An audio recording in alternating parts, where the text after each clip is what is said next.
സൂത്രൻ. വൈദ്യരെ, എൻ്റെ കണ്ണിന് എന്തോ കുഴപ്പം. പലപ്പോഴും സാധനങ്ങൾ മഞ്ഞ നിറത്തിൽ കാണുന്നു.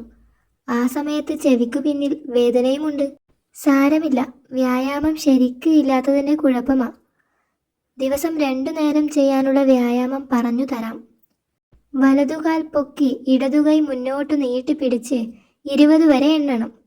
അതുകഴിഞ്ഞ് ഇടതുകാൽ പൊക്കി വലതുകൈ നീട്ടി 20 വരെ. അതുകഴിഞ്ഞ് വലതുകൈ കൊണ്ട് ഇടതുകാലിൻ്റെ മുട്ട് പൊക്കി പിടിച്ച് നിൽക്കണം. അതിനുശേഷം ഇടതുകൈ. അയ്യോ, മൊത്തം കൺഫ്യൂഷനാ. വൈദ്യരൊന്നുകൂടി പറ, ഞാൻ എഴുതിയെടുക്കാം.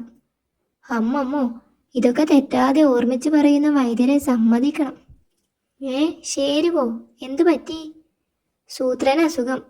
സാധനങ്ങൾ മഞ്ഞ നിറത്തിലാണ് കാണുന്നത്. പിന്നെ ആ സമയത്ത് ചെവിക്കു പിന്നിൽ വേദന അല്ലേ? ഇതെങ്ങനെ മനസ്സിലായി? ഹഹ, എനിക്കും ഇതേ അസുഖമാ. ദാ ഇത് കണ്ടോ, വൈദ്യരെ കണ്ടു, ചികിത്സയും നിശ്ചയിച്ചു. ഒരേ ലക്ഷണമല്ലേ? സൂത്രനും ഇത് തന്നെ മതി. ആണോ? എങ്കിൽ വാ. സൂത്ര, ഞാനിത് കൊടുത്തിട്ട് വരാം. ചേട്ടാ, ഒരു കാര്യം ചോദിക്കാൻ മറന്നു. ചേട്ടന് കഴിക്കാനുള്ള ഇല കയ്യിലുണ്ടല്ലോ അല്ലേ?